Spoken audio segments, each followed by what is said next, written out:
যতটা মনে করা হয়েছিল যে এই লড়াই এই এতটা মানে প্রত্যেক ক্ষেত্রে শাসক দল অনেক আগে থেকে অনেক বেশি কনফিডেন্ট ছিলেন, কিন্তু যত সময় যাচ্ছে দেখতে পাওয়া যাচ্ছে যে নিজের যে গড়গুলো রয়েছে সেখানেও কোথাও বিরুদ্ধতার পোস্টার। যেটা দিয়ে শেষ করলাম সেটা দিয়ে শুরু করা যাক।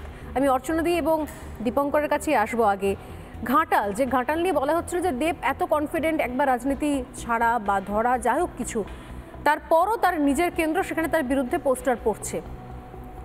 আমি বলছিলাম কিছুক্ষণ আগে সন্দেশখালী পথ দেখাচ্ছে, বাংলা নিজের মেয়ে ঘরের মেয়ে তাদের সম্মান রক্ষার জন্য সন্দেশখালী একজোট হয়েছে। সেখানে আমরা আজকে অনেক দিন বাদে ভয়হীন একটা দলের ছবি দেখতে পেলাম, তারা নিজেরা বলছেন। সত্যি সত্যি কি আসলে ভয় ভাঙছে? এবার যদি মানুষ নিজের ভোট দিতে পারে, সত্যি কি ভয় ভাঙা একটা অন্য ছক কোথাও ধরা পড়বে? অর্চনা দি। দেখুন, সবাইকে দলের শুভেচ্ছা জানিয়ে আমি স্বর্ণালীর কয়েকটা প্রশ্নের উত্তর দিচ্ছি। প্রথম হলো, সত্যি আজকে স্বর্ণালী বিশ্বাস করবে না, সন্দেশখালীর প্রত্যেকটা জায়গা, সে বেনমজুর 1, 2, জেলিয়াখালী থেকে শুরু করে রাজবাড়ি, প্রত্যেকটা জায়গায় সনাতনী যে পরিবারগুলো, দরিদ্র হতদরিদ্র শোষিত পরিবারগুলো বহু বছর পরে তারা আজকে আবির নিয়ে রং নিয়ে খেলেছে, হই হুল্লোড় করেছে, আনন্দ করেছে। কেন না, তারা একটা স্বাধীনতা, আজকে তাদের মনে ভয় নেই। তারা জানে যে রাক্ষসটা তাদের এতদিন দাপিয়ে বেড়াতো মাথার ওপরে, সে এখন ইঁদুর হয়ে আজকে সিবিআই হেফাজতে। সেই মানুষ যে স্বাধীনতার স্বাদ পেয়েছে, সেই জায়গার থেকে আজকে দোল হলো, এবং তার রিফ্লেকশন অবধারিতভাবে এটা ভোট বাক্সে পড়বে। কিভাবে পড়বে? তার কারণ হলো, দেখো আজকে আমরা আমাদের ভারতীয় জনতা পার্টির প্রার্থীর মুখ হলো রেখা পাত্র। রেখা পাত্র কে? রেখা পাত্র হলো সেই মেয়েটি, যে মেয়েটি 164 করাতে আজকে শেখ শাহজাহান সিবিআই হেফাজতে ঘানি কাটছে, ঘানি টানছে, চাক্কি পিসছে। এবং সেই মেয়েটি, সে লেখাপড়া না জানুক, সে রাজনীতিবিদ না হোক, তার অর্থ না থাকুক, তার প্রতিপত্তি না থাকুক, সে সাহসী। সে দিনের পর দিন অত্যাচার সহ্য করেছে। তাকে কিভাবে রাতের অন্ধকারে তারা অত্যাচার করেছে, ধরে তুলে নিয়ে গিয়ে 3 দিন রেখেছে, সমস্ত বক্তব্য সে জানে। সে বেরিয়ে গেলে হয়তো তাকে মারা যেতে হতে পারে, তবু সে জজের সামনে সত্যি কথাটা বলে এসছে। এ হেন মেয়েটি আজকে দাঁড়ানোর পরে সন্দেশখালীর মা বোনেরা যেভাবে, এরা যদি বাংলার নিজের মেয়েরা না হন তাহলে আর নিজের মেয়ে বলতে কারা হবে? সেটাই বলছি, এরা 3 পুরুষ সংজ্ঞায় নিজের মেয়ে। এই রেখা পাত্ররা পুরুষানুক্রমে ওখানকার আদিবাসী মানুষ, তাদের জমি জমা লুট হয়ে গেছে, তাদের সমস্ত জমিতে নোনা জল ঢুকিয়ে ভেরি বানানো হয়ে গেছে, তাদের ঘর বাড়ি লুটপাট করা হয়েছে, তাদের এই মহিলাগুলোকে কোনোদিন তাদের সম্মান নিয়ে বাঁচতে দেওয়া হয়নি। রাতের বেলা পিঠে বানানোর নাম করে নিয়ে যাওয়া হয়েছে। বছরের পর বছর তারা মাটি কামড়ে জমি ধরে বসেছিল এই দিনটার জন্য। আর তার প্রতিফলন আজকের দোলযাত্রাতে আপনি দেখুন সন্দেশখালী কিভাবে দোল খেলছে। আর তার প্রতিফলন আপনি দেখবেন এই আমাদের লোকসভা ভোটে। আপনারা বলছেন রিঙ্কু পাত্র অত শিক্ষিত নয়, তৃণমূলের বা সিপিএমের অন্যদের মতো অত বড় পলিটিশিয়ান নয়, একেবারে বিজেপি ছেড়ে দিলে একেবারেই নয়। আপনি দেখবেন ভোট কারা দেয়? ভোট মানুষ দেয়। মানুষ কাকে দেবে?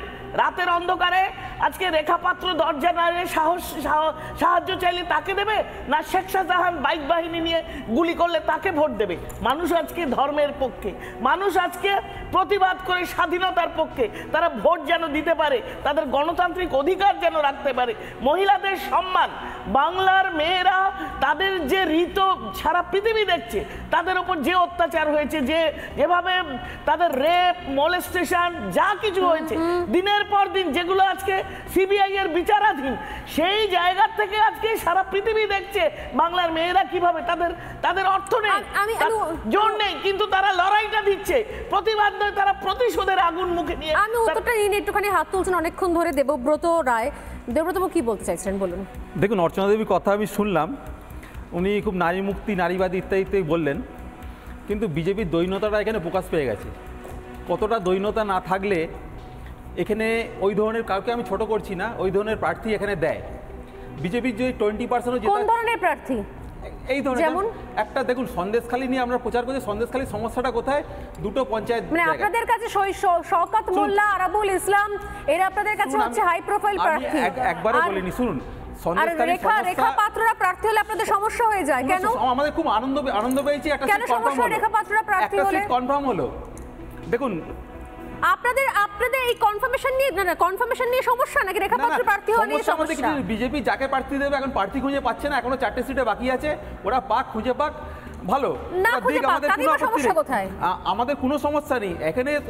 আপনারা তো খুঁজে পেয়েছেন, আপনারা তো খুঁজে পেয়েছেন।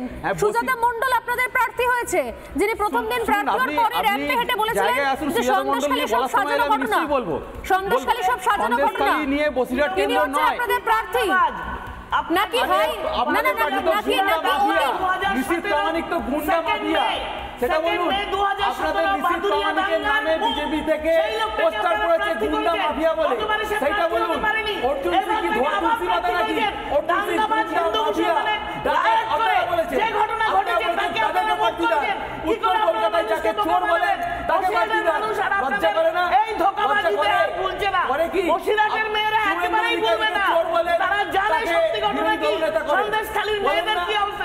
আপনারা যে নুরুলের নাম আপনাদের ক্যান্ডিডেট, সেই ক্যান্ডিডেট সেকেন্ড মে 2017 হিন্দু মুসলমান দাঙ্গা, বাদুরিয়া দাঙ্গা লাগিয়েছিল, হ্যাঁ কি না বলুন? উত্তর দিন, হ্যাঁ কি না? আমি একসাথে উত্তর চাইছি, হ্যাঁ কি না? বিচারাধীন দেশবিরোধী বিজেপি সারা ভারতবর্ষে সবাই জানে, ভারতের সবাই জানে সর্বভৌমত্ব নিয়ে যারা খেলা করে সেই মানুষগুলোকে আপনারা আসল পয়েন্টটা হচ্ছে রেখা পাত্র, এটা আপনি বলছেন অনারে বসে যে এই হচ্ছে কোয়ালিটি, এরকম পাত্র, এইরকম প্রার্থী রেখা প্রার্থী হয়েছে, এটা সমস্যাটা কোথায়? সমস্যা কিছু নয়, সন্দেশখালী নিয়ে পুরো বসিরহাট কেন্দ্র নয়, বসিরহাট কেন্দ্রে 7খানা বিধানসভা রয়েছে। কি বলছেন সংসদে গিয়ে কি বলবে? সংসদে গিয়ে আপনাদের এক সেকেন্ড শেষ করিনি। সংসদে গিয়ে আপনাদের দলের নির্বাচিত প্রার্থী যারা এর আগে সংসদে গেছেন তারা কি বলেছেন জানেন? খবর রেখেছেন কখনো? নিশ্চয়ই রেখেছি। খবর রেখেছেন কখনো? দেখুন সন্দেশখালীকে তিলকে আপনি নুসরাত জাহান কি বলেছেন সংসদে গিয়ে? দাদা তাল করতেই পারেন। মিমি চক্রবর্তী কি বলেছেন সংসদে গিয়ে? শুনুন, ওখানে বিজেপির প্রার্থী পাইনি, একটা দেব কি বলেছেন সংসদে গিয়ে? সেই প্রোডাক্টকে মার্কেটিং করতে নেমেছেন। আপনাদের হাই কোয়ালিটির ইংলিশ বলিয়ে মহুয়া মৈত্র তিনি বা কি বলেছেন সংসদে গিয়ে? তিনি প্রশ্ন ফাঁস কি বলেছেন সংসদে গিয়ে? রেখা পাত্রকে নিয়ে এত সমস্যা হয়ে গেল আপনাদের, আপনি এইটা বলছেন? ভোটে জিতে সংসদে গেছেন, আগে থেকে বলছেন কেন? রেখা পাত্র মানুষের ভোটে জিতে বসিরহাটবাসীর ঢেলে সন্দেশখালীর মানুষ, আমরা 1 লাখে সন্দেশখালীতে লিখ দেবো, শুনে নিন।